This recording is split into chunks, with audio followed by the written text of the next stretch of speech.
En manchette ce soir, changement sur la réglementation du stationnement à la ville de Gatineau. La nouvelle piste multifonctionnelle ne fait pas que des heureux et fête familiale en fin de semaine chez Matériaux Bonhomme.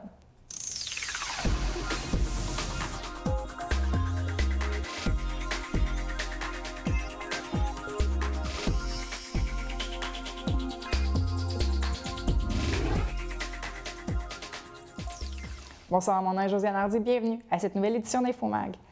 On parle du règlement sur le stationnement des véhicules récréatifs des bateaux depuis quelques temps déjà. Le règlement a été adopté par le conseil municipal très tard mardi soir. Plus d'une trentaine de personnes s'étaient déplacées afin d'exprimer leur point de vue autant pour le stationnement que contre le stationnement. En résumé, les propriétaires pourront stationner leur équipement dans la cour avant en suivant quelques règles. Le stationnement dans la rue est interdit.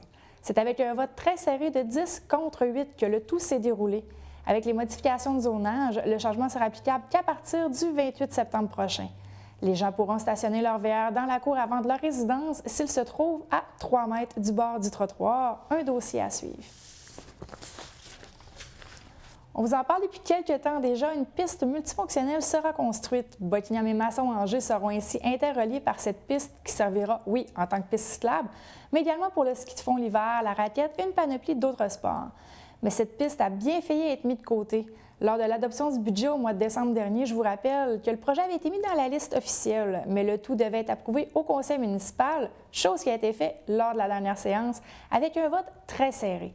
Maintenant que le vote est derrière, le projet peut aller de l'avant grâce à la mince majorité obtenue. Martin Lajeunesse nous dresse les multiples options qu'a la piste multifonctionnelle. Ce qui a été voté au mois de décembre pour le budget, c'est des fonds réservés pour les différents projets pour le développement. Et ce soir, mais là, c'est qu'on entérinait les projets. Là, on était rendu au projet de relier Buckingham à Masson pour une piste multifonctionnelle. Il y avait été question que c'était une piste que c'était pas fonctionnel, mais pour moi, là, je pense que puis pour tous les résidents de Buckingham qui restent sur le côté est, quand il va y avoir des embranchements pour descendre à Masson, pour aller rejoindre la route verte, pour aller travailler, ça va être plus intéressant que passer sur la rue Georges, qui est, tant qu'à moi, dangereuse. Cette nouvelle ajout pour l'Est ne fait pas l'unanimité autour de la table du conseil et certains conseillers ont même avancé lors du dernier conseil municipal du 12 mai dernier. Je vous rappelle que l'Est de la ville n'avait pas assez de population pour justifier un tel investissement. D'autres ont soutenu qu'il y a des priorités plus grandes, notamment dans leur propre quartier, ou encore pour les nids de poules, les routes, etc. Martin Lajeunesse a tenu à rectifier le tir envers ses propres collègues. Il sera suivi par les commentaires de l'ancien conseiller du secteur et maintenant maire de Gatineau, Maxime Penneau-Jobin. Comme vous avez vu le vote, là, les gens de plusieurs secteurs étaient favorables au projet. Maintenant, il peut y avoir des gens qui étaient contre. Buckingham, c'est pas assez de population. Regardez, là, Buckingham fait partie de la grande ville et c'est important d'investir tout partout. On a un partenaire, Brookfield, qui est impliqué dans le projet et je veux dire, on fait partie de la grande ville, on paye nos taxes. On peut avoir aussi des sous pour aménager une piste cyclable multifonctionnelle, qui va être plus que ça, là. Je veux dire, les gens vont pouvoir aller faire de la raquette, vont pouvoir aller faire du ski de fond. Je veux dire, ça va être merveilleux. Bien, moi, je pense qu'il y a des phrases malheureuses qui ont été prononcées. C'est un besoin à l'Est. À l'Est, on est en train de faire quelque chose d'assez extraordinaire avec le centre nautique, le parc McLaren et cette piste-là qui mènerait jusqu'à Masson. Moi, je pense que c'est une bonne nouvelle que ça ait passé. Et c'est quelque chose qui est bien plus qu'une piste cyclable. C'est une destination. Là. Il y a des artefacts, là. Il y a de l'histoire, il y a les fondations des anciens châteaux McLaren. Donc, moi, je vais me concentrer sur le fait que je me réjouis que ça ait passé. Mais oui, il y a certaines phrases malheureuses qui ont été prononcées. Les gens étaient tout sourire sur le pont Brady le 9 mai dernier, alors que se déroulait la fête du printemps. L'activité se déroule dans le cadre des Petites Folies du pont Brady. Il en avait pour tous les goûts lors de cette journée, autant pour les petits que les grands-enfants. La Caisse des Jardins remettait un faux billet de vin qui se transformera non pas en arbre à argent, mais fera tout de même un très bel arbre. Un jump pie, vous savez l'appareil que vous pouvez sauter dans les airs de manière assez spectaculaire, était disponible pour les plus téméraires. Des jeux de société géants, qu'on appelle des jeux de kermesse, étaient également disponibles pour divertir les gens. Chaque année, la fête reçoit environ 500 personnes au fil de la journée et la tendance s'est maintenue encore cette année. La journée de l'arbre dans le cadre des Petites Folies Angeloises est de retour. De nombreuses activités se dérouleront le 16 mai prochain de 10h30 à 14h30 au Parc des Arpents Verts dans le secteur de l'Ange-Gardien. Des structures gonflables, une mini-ferme, du maquillage, un barbecue seront au rendez-vous. Il y aura don d'un arbre et de fleurs pour les résidents de la municipalité. C'est donc un rendez-vous à inscrire à votre agenda.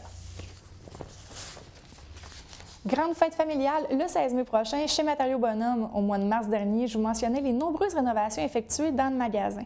C'est maintenant l'ouverture officielle de cette nouvelle partie. Sur place, le 16 mai prochain, on retrouvera des jeux pour les enfants, la présence de jam Outaouais et des produits seront en vedette. Un barbecue sera sur place et les profits iront pour la maison de la famille. Sébastien Jonca est directeur des opérations et nous dresse un portrait de tous les changements que vous pourrez retrouver dans le magasin. Un réménagement du magasin au complet à l'intérieur. Je te dirais le double de tablettage dans le magasin, de nouveaux produits, des nouvelles sections. On agrandit le magasin par l'intérieur, 5000 pieds carrés de plus. Il va y avoir une salle de montre de choix de porte-commande spéciale intérieure, une boutique de recouvrement de plancher, bois franc, flottant, céramique, une boutique de porte-fenêtre extérieure, une autre boutique de revêtement extérieur, une autre boutique de maçonnerie, paysagement. Il va y avoir un lifestyle, paysagement extérieur aussi, deck. Ça va être vraiment la destination dans la région là, pour les commandes spéciales, nouveaux produits. Regarde, la nouvelle construction légèrement à la baisse. Les gens se tournent vers la réno, alors il faut suivre la demande. On prend un virage technologique maintenant. Je vous en parlais au mois de mars dernier. Le conseiller de Buckingham, Martin Lajeunesse, allait en Europe afin de s'inspirer de leur manière de vivre technologique. Le but était de rapporter des idées afin de les implanter dans la grande ville de Gatineau. Le conseiller a visité Barcelone, l'Espagne, Montpellier, Lyon et Paris. Loin d'être un voyage de repos, les journées débutaient aussitôt que 6 heures le matin. Voici les idées qui sont ressorties, les idées qui l'ont le plus impressionné lorsque je lui ai demandé ce qui pouvait être implanté à Gatineau. Bien, il y a la consultation citoyenne, là. Il y a plusieurs choses, là. Les hackathons, les données ouvertes. Ça, c'est un peu le problème de toutes les villes du Québec, là. Mais j'ai hâte qu'on rouvre les données. Ça va inciter les développeurs à venir à Gatineau pour faire des applications. Mais là-dessus, il faut avoir une base, là, toutes les villes ensemble. Moi, je siège à l'UMQ pour les villes intelligentes et il va falloir commencer à marteler là, Québec pour nous positionner là-dessus. Madame Louise Boudria est conseillère municipale à Gatineau. Elle est également à la tête de la commission Gatineau Ville en santé. Les citoyens seront consultés dans le cadre de l'élaboration du plan d'action pour le développement social. J'ai voulu en savoir un peu plus. Voici donc l'entrevue avec Madame Boudria.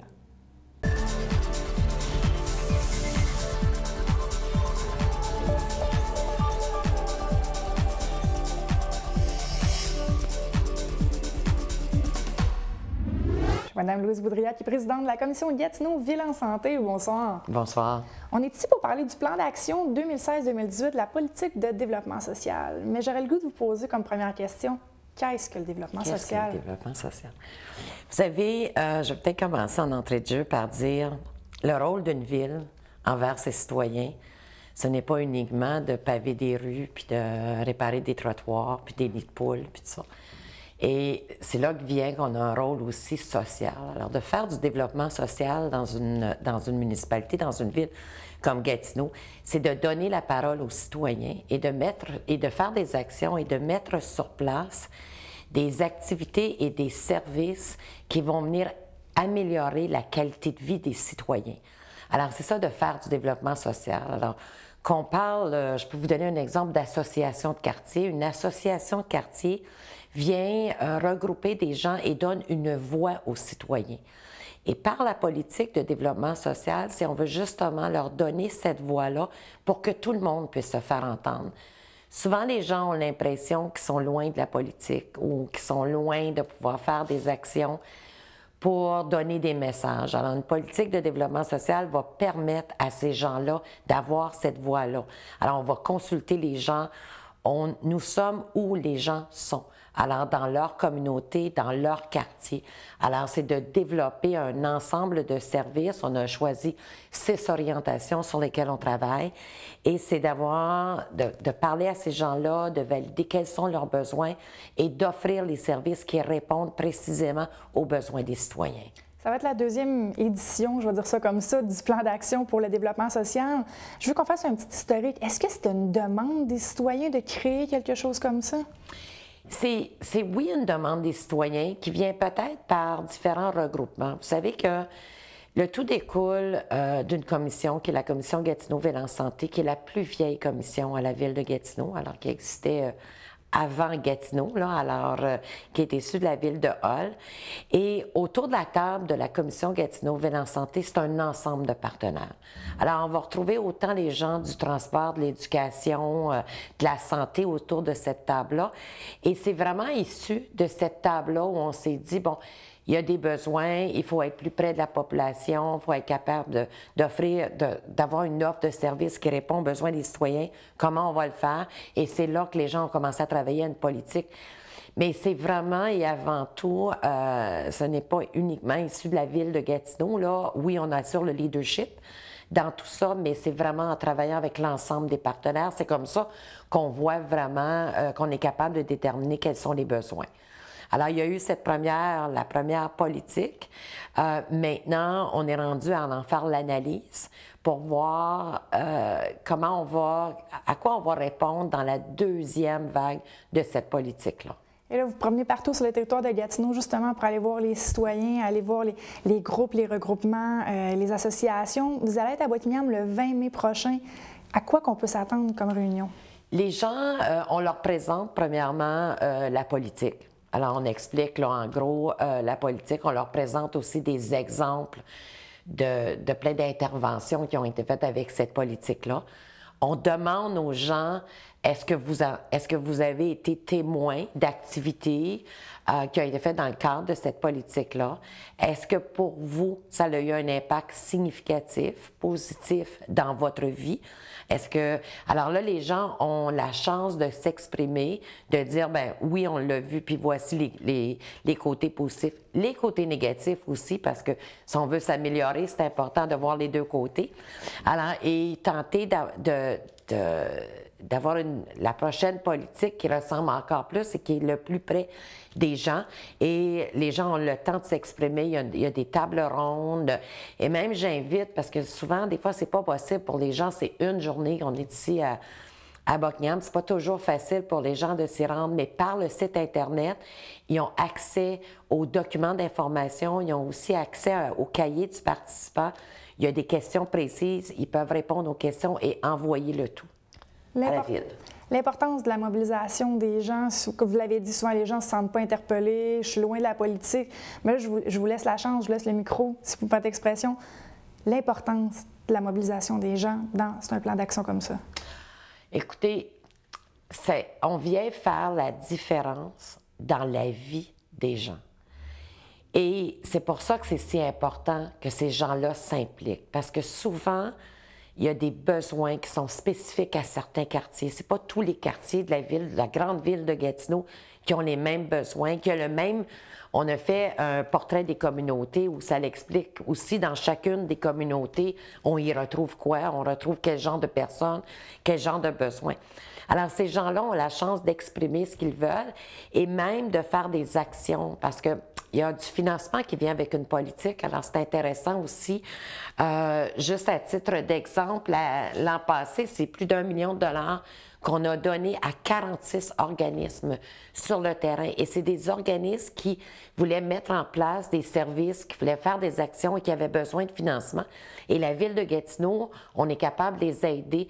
C'est plus de 17 ou d'une douzaine, excusez-moi, d'associations de quartiers qui se sont créées. Des associations de quartier, là, c'est vraiment ce qui est le plus près des gens. Et nous, les conseillers municipaux, on est aussi très près de nos associations de quartier. Et c'est eux qui nous disent souvent c'est quoi les besoins du quartier, qu'est-ce qu'on peut faire pour les aider, comment on peut participer. Alors, c'est tellement important d'entendre les citoyens sur ce qu'ils veulent, c'est quoi leurs attentes. Les prochaines étapes, les gens qui vont se déplacer justement le 20 mai prochain vont s'exprimer, vont exposer leurs faits. Les prochaines étapes, ils ne verront pas les résultats dans les prochains mois, là. Non, parce qu'on s'entend que c'est une politique qu'on dit pour 2016 parce qu'il y a beaucoup de travail fait. On ne consulte pas les citoyens que pour les consulter. On fait vraiment du travail avec ce qu'ils nous disent. Alors, toutes ces informations-là sont compilées. Il y a un rapport qui est fait. Et par la suite, tout ça est présenté parce que à la commission Gatineau-Ville-en-Santé qui porte ce dossier-là, La commission va émettre une recommandation au conseil municipal et le conseil municipal doit adopter la nouvelle politique parce il y a les citoyens qui sont consultés, il y a aussi les conseils municipaux qui font partie de tout ça. Et c'est avec cet ensemble d'informations-là qu'ils sont capables de mettre sur pied la nouvelle politique et ça doit être adopté par le conseil municipal. Par la suite, il y a un plan d'action qui découle et c'est là qu'on commence à voir les différentes actions qui découlent de ce plan-là. Très intéressant. L'invitation est lancée pour le 20 mai Absolument. prochain. Merci beaucoup, Mme Boudreau. Merci à vous.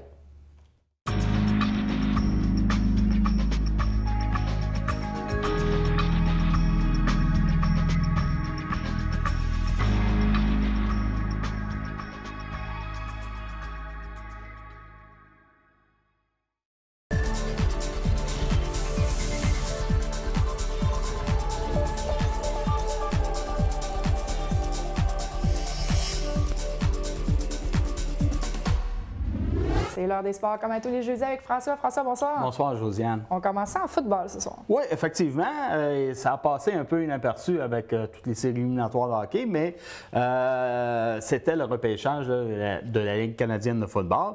Et il y a quand même là, des espoirs locaux là, qui ont très bien paru là, dans ce repêchage-là. Il y a Danny Groux qui a été repêché en première ronde par les Esquimaux d'Edmonton. Donc, c'est un 7e choix. C'est excellent. Il s'alignait, lui, avec le Rouge et Or de Laval. Il y a Ron O'Mara, originaire d'Aylmer, un produit là, des GGs de Darcy McGee. Lui, c'est au 4e tour avec les Tiger Cats d'Hamilton. Et il y a William Langlais du secteur A, lui, qui était un élève là, du côté de Montbleu, a été repêché au 3e tour là, par les Stampeders de Calgary. Alors, on voit là, que dans la région, le football se porte bien et c'est tant mieux là, pour la Ligue Subway. Là. Ça, c'est une belle visibilité. Regardez qu'est-ce qui se passe avec le football. Et il faut noter aussi pour les gens qui sont des partisans là, du Rouge et Noir d'Ottawa, ils ont repêché aussi un joueur originaire d'Ottawa. Eux avaient le premier choix au repêchage et c'est Alex Mathéas. Il a évolué l'an dernier ou les dernières saisons du côté de la NCAA aux États-Unis avec l'Université du Connecticut. Donc, on leur souhaite bonne chance et c'est des noms là, qu'on va entendre parler d'ici peu dans la Ligue canadienne. Enfin, et là, les Mustangs, on veut savoir, est-ce qu'ils vont jouer ou ils ne joueront pas? Là? Bon, ce qu'on sait dans le moment, c'est sûr qu'on ne joue plus avec l'Ontario. L'entente a été résiliée. Il y a des négociations extrêmement sérieuses qui ont lieu avec une équipe de la Ligue junior 3A du Québec, là, mais qui s'appelle maintenant la Ligue de hockey junior du Québec. C'est pas complété, mais ça va très bien parce que du côté des Mustangs, on a déjà recruté de nouveaux actionnaires, de nouveaux partenaires financiers. Et je sais que Luc Moserol et Pierre Grandmaison, ce soir, se dirige à Montréal. Donc, il y a quelque chose qui s'en vient. Je vais aussi laisser la chance à Luc Moserol, là, le président du club. Ce sera à lui là, de faire l'annonce en temps et lieu si, effectivement, il y a entente qui se serait manifestée. Alors, ça serait pour la saison 2015-2016. On aurait une franchise là, au niveau de la Ligue junior 3A du Québec. Alors, ça, c'est une excellente nouvelle. Mais tant que c'est pas si, moi, écoutez, d'après moi, la semaine prochaine, on va le savoir. OK? Parce qu'il faut comprendre que le 6 juin, c'est le repêchage de la Ligue junior majeure du Québec. Et la fin de semaine d'après, soit le 13, c'est le repêchage pour la Ligue junior du Québec, le 3A. Donc, le 6 juin, là, on est rendu au 15 mai. Il faut qu'il fasse ses cédules, etc., etc. Je comprends qu'un nombre d'équipes, ça change, mais des fois, là, il y a des disponibilités. Garantie que la semaine prochaine, on va le savoir dans un sens ou dans l'autre. Excellent. On reste en hockey avec les midgets tripleurs. Oui, on sait qu'à chaque année, depuis 4 ou 5 ans, la Ligue Midget 3A organise ce qu'elle appelle le tournoi printanier afin, là, justement, d'évaluer le potentiel des joueurs qui s'en viennent là, au camp d'entraînement pour évoluer possiblement l'an prochain dans la Ligue. Écoutez, l'équipe, c'est-à-dire la région de l'Outaouais a envoyé 2 équipes là, de joueurs potentiels là, pour l'an prochain et ils ont quand même très bien fait parce qu'on sait que des fois, ils revenaient, là, les deux équipes revenaient, mais ils n'avaient pas gagné de la fin de semaine. Cette année, c'est 4 victoires en 6 rencontres. Donc ça, c'est excellent, c'est un bon présage. Le directeur gérant, Ron Gravel, est bien satisfait. Il y a 2 joueurs qui ont retenu l'attention. Il y en a un là, qu'on parle depuis le début de l'hiver, c'est Benoît Olivier Groux. Mais lui, là, il regarde du côté du Minnesota dans le moment, là, une école de une école, oui, mais il y a du perfectionnement de hockey, très gros programme de hockey là. Mais il y a quand même Xavier Simoneau. Lui, il a 14 ans, il demande le statut de joueur exceptionnel afin de pouvoir venir évoluer dans le Midget 3 dès l'an prochain. Alors, ça devrait être qu'une formalité. Et on sait que l'Intrépide n'a pas d'entraîneur-chef à l'heure actuelle, sauf qu'ils ont reçu 20 candidatures. Ils ont descendu ça à environ à 7. Alors, une décision aussi de ce côté-là, ça s'en vient rapidement. Excellent. Et là, ça va bien pour le hall volant? Oui, effectivement, c'était l'ouverture en fin de semaine dernière et ils ont divisé les honneurs contre les Ducs de Longueuil. Une belle victoire dans le premier match là, par le pointage de 6-1. C'est le lanceur recru Alexis Lavergne qui a amorcé le match inaugural. Il a très bien fait. En 4 manches, il n'a accordé que 3 coups sûrs et 1 point mérité. Dans le deuxième match serré, une défaite de 3-2, naturellement contre Longueuil encore. Il faut souligner les performances d'Alexandre Daigle dans la première rencontre qui a été 2-2 et qui a fait produire 2 points. En fin de semaine prochaine, bien, écoutez, il n'y a pas de baseball du côté du Parc Sans-Cartier parce que le hall volant sera à Saguenay samedi et dimanche à Repentigny. Excellent. Un petit coup de pouce. Oui, c'est la fondation Jays Care, ça c'est associé avec les Blue Jays de Toronto. C'est des bourses qui sont disponibles pour les familles à faible revenu. Puis je pense qu'aujourd'hui, les familles à faible revenu, ça peut être un peu n'importe qui, là, parce qu'avec les contraintes qu'on a, c'est quand même intéressant, c'est que la bourse peut couvrir les frais d'inscription pour les jeunes en bas de 18 ans. Et également l'achat d'équipements qu'ils ont besoin pour évoluer. C'est un montant qui pourrait aller jusqu'à 200 $ par enfant. Le formulaire est en ligne sur baseballquebec.com. Vous avez, par exemple, jusqu'au 21 mai pour demander cette bourse-là. Et si vous voulez plus d'informations, j'imagine, écoutez, contactez votre association de baseball locale. Ils vont pouvoir vous donner les renseignements à ce sujet-là. Parfait. Là, ça va pas bien pour le FC Gatineau. Non, une deuxième défaite en autant de départ. Puis là, cette fois-là, c'est au compte de 1-0 contre Longueuil. C'était un duel qui mettait quand même en évidence là, les champions de la saison régulière à ceux de la Coupe PLSQ de la Ligue première. Alors, écoutez, le but s'est compté à la 85e minute. Malheureusement, c'est un but du côté de Longueuil. L'an dernier, si on se rappelle, il a quand même fallu attendre jusqu'au 8e match avant que l'équipe remporte une victoire. Cependant, il faisait des matchs nuls. Alors là, on a 2 défaites en partant. On sait qu'il y a eu beaucoup de changements là, au niveau des entraîneurs. C'est quelque chose qui va se replacer. Prochain match, c'est samedi prochain. Contre les Griffons de Mont-Royal-Outremont. C'est à 17h au Stade Mont-Bleu. Et ce qui est intéressant, là, attention, les 16 ans et moins, c'est gratuit. Et ensuite, à 20h, vous avez aussi la chance de voir l'équipe de réserve. Excellent. Là, un triathlète a eu des petits problèmes en Chine. Ben oui, hein, on ne penserait pas là, que ça peut arriver, mais Alexis Lepage a participé à l'épreuve de la Coupe du Monde à Chengdu, en Chine. Au début de l'épreuve, il était au 3e rang et c'est là, malheureusement, qu'il a commencé à ressentir des crampes d'estomac. Et on peut s'imaginer la suite. Là. Il n'a le déjeuner n'a pas passé. Le déjeuner n'a pas passé et pourtant, il avait pris habituellement le même déjeuner qu'il prend avant une compétition. Et malheureusement, là, lui, il a reculé. Il a terminé en 62e position. Alors, on peut voir, hein, ça ne prend pas grand-chose pour débalancer un athlète. Il aura la chance de se reprendre à Valence à la mi-juin. Il faut rappeler aussi que le mois dernier, quand même, il avait gagné la médaille de bronze à la Coupe continentale d'Asie aux Philippines.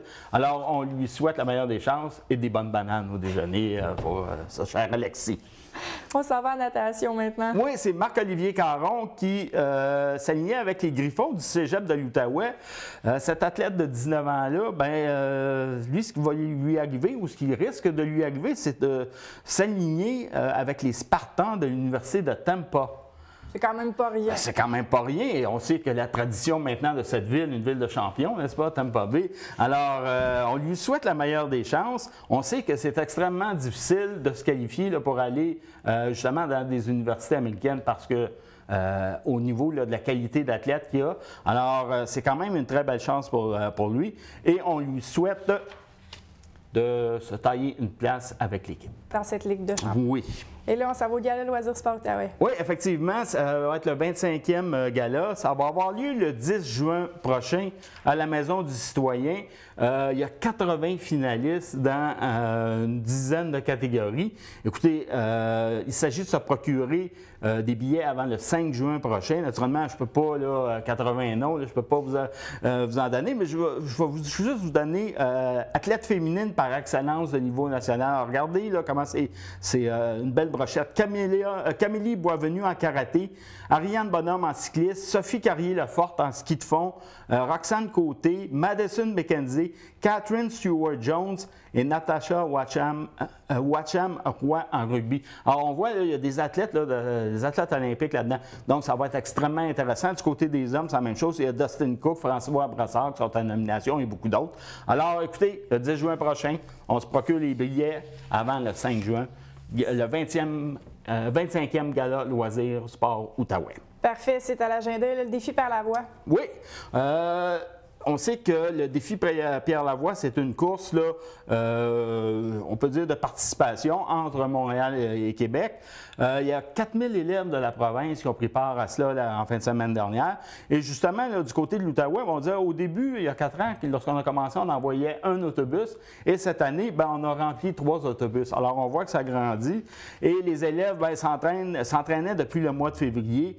Et pour eux, là, c'est presque l'événement de leur vie parce que certains des professeurs disent, lorsqu'ils ont des compositions à faire sur des choses qui les ont marquées dans leur vie jusqu'à maintenant, il y en a beaucoup qui se servent de l'exemple du défi Pierre Lavoie. Donc, félicitations à tous ces participants-là. Excellent. Et là, très rapidement, Journée de la nature. Oui, du 22 au 24 mai, il y a des activités qui sont offertes à travers la ville de Gatineau. On aura la chance de revenir, mais exemple, il y a visite d'un milieu humide au parc Moussette, il y a découverte du patrimoine arboricole au lac Lemay. Celui-là, moi, ça m'a frappé. Canot-oiseau, déjà avec un nom comme ça, c'est extraordinaire. C'est sur la rivière des Outaouais, près du pont Champlain. Vie nocturne des animaux au lac Beauchamp. Là, attention, je sais qu'il y a eu un feu là-bas la semaine dernière, donc peut-être que celle-là là, va tomber à l'eau. Merci beaucoup, François. Ouais, ça m'a fait plaisir. Je vous remercie d'avoir été des nôtres encore une fois cette semaine. Si vous avez des commentaires, juste à m'écrire à nouvelle avec un s@tvc.qc.ca. Et je vous rappelle que vous pouvez visionner toutes nos émissions sur le site Internet de la TVC au www.tvc.qc.ca ou via la page Facebook. Mon nom est Josiane Hardy. Je vous souhaite une très bonne soirée sur nos ondes.